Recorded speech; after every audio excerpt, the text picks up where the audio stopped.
भोपाल के रविंद्र भवन में विमुक्त घुमंतु एवं अर्ध घुमंतु जनजाति महासंघ पदाधिकारी कार्यकर्ता महासम्मेलन धनगर गरिया गारी गायरी पाल बघेल भारूड गाड़ी ग्वाला होलकर कुरुबा कुरुमा कुरमार गदारी श्रीपाल धारिया घोसी देसाई रबारी समाज के बड़ी संख्या में लोग महासम्मेलन शामिल हुए और आगामी विधानसभा चुनाव को लेकर सभी समाज के वरिष्ठ जनों ने अपनी अपनी राय व्यक्त की और कहा, अगर दोनों पार्टी समाज के लोगों को टिकट नहीं देती है तो समाज अपने निर्दलीय उम्मीदवार खड़े करने को मजबूर रहेगी। माननीय साथियों, हमें बड़ा कष्ट होता कि लोकतंत्र की परिभाषा जिस रूपरेखा के साथ गढ़ी गई थी और आज हमें उसका जो परिणाम है ना वो उलट ही मिलता है।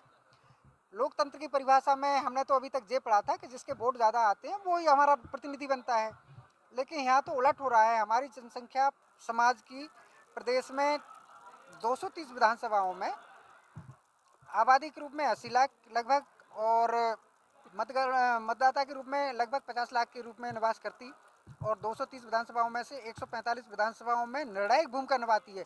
निर्णायक भूमिका में भी देखो हार जीत तो एक वोट की भी होती है, लेकिन हमने निर्णायक भूमिका में भी 15,000 ऐसी विधानसभाओं को चुना जिनके वोट जिसमें 15,000 से ऊपर वोटर संख्या है, जिनकी संख्या हमारी 145 है ऑन रिकॉर्ड।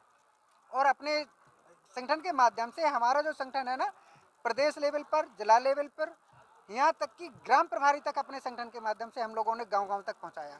ये जो आंकड़े का दावा आप कर रहे हैं, इसके कोई ऑथेंटिक ऐसे कोई दस्तावेज या कोई ऐसे सरकारी आंकड़ों से लिया गया है क्या ये? नहीं सर, हमारे अपने लोगों ने बिल्कुल एक एक गांव में जाके गांव के परिवार के सहित सर्वे किया है कि किस परिवार में किस उम्र के लोग कितने निवास करते हैं। तो हम तो अभी हमने केवल 18 वर्ष से ऊपर के लिए बताया आपको कि हम मतदाता के रूप में बता रहे। हमारे पास तो हमारी पूरी गणना है, तभी तो हम आपको 80 लाख बोलते हैं, नहीं तो हम कैसे बताएंगे कि हमारे पास 80 लाख के आसपास है।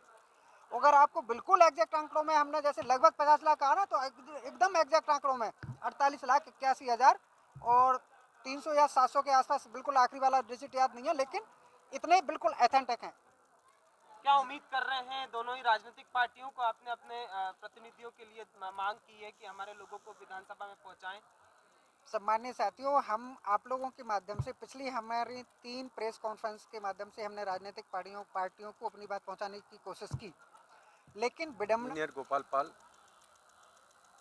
और प्रदेश उपाध्यक्ष अखिल भारतीय पाल महासभा मध्य प्रदेश एवं प्रदेश समन्वयक घुमक्कड़ जनजाति संगठन का आज रविंद्र भवन एक आयोजन किया गया है महासम्मेलन, इसमें बावन समाज जाति हैं, सभी समाज के लोग इकट्ठे हुए। किस तरह का आयोजन रहा है? देखिए, आज पहली बार हमारा समाज पूरे प्रदेश में निवास करता है।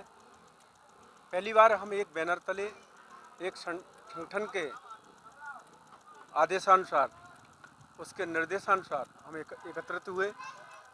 हमने एक दूसरे को जाना।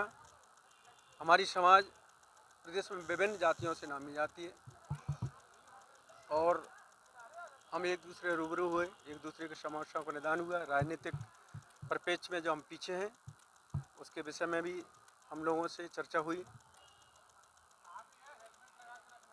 क्या आगामी चुनाव में आपकी समाज ये राजनीतिक भागीदारी निभाएगी क्या?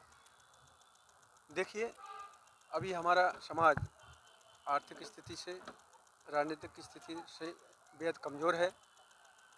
हमारा संगठन बेहद मजबूती से इस प्रदेश में काम कर रहा है, दिन रात मेहनत करके आगे बढ़ रहा है।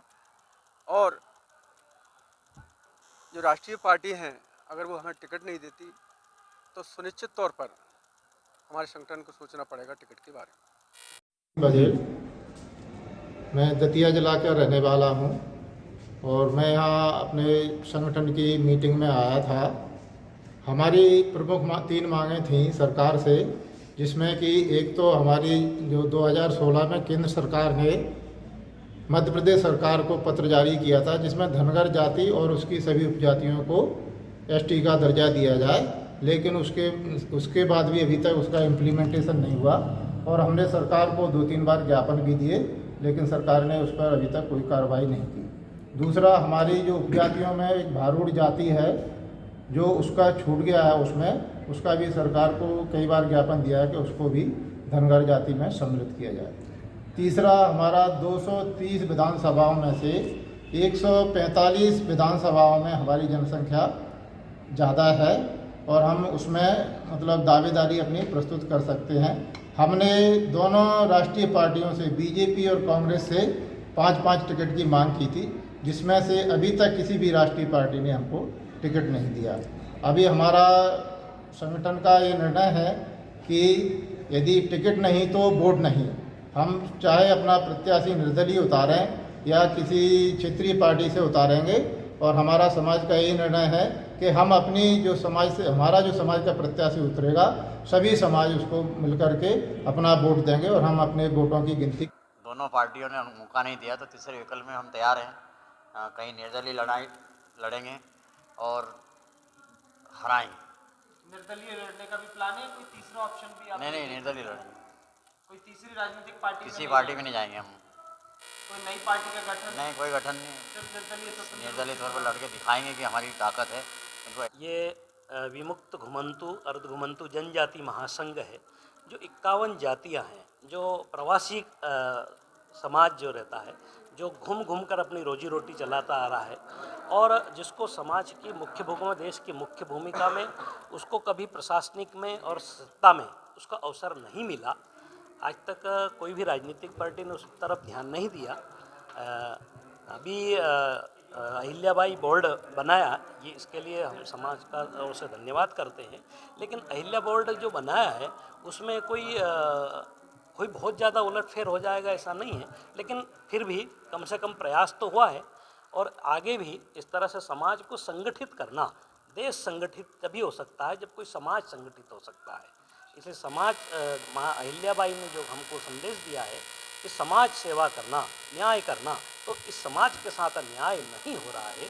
इस दृष्टि से एक ध्यानाकर्षण के लिए यह कार्यशाला, कार्यकर्ता सम्मेलन है। यहाँ कोई शक्ति प्रदर्शन नहीं है, यह कार्यकर्ता सम्मेलन है, ये महाकुंभ है।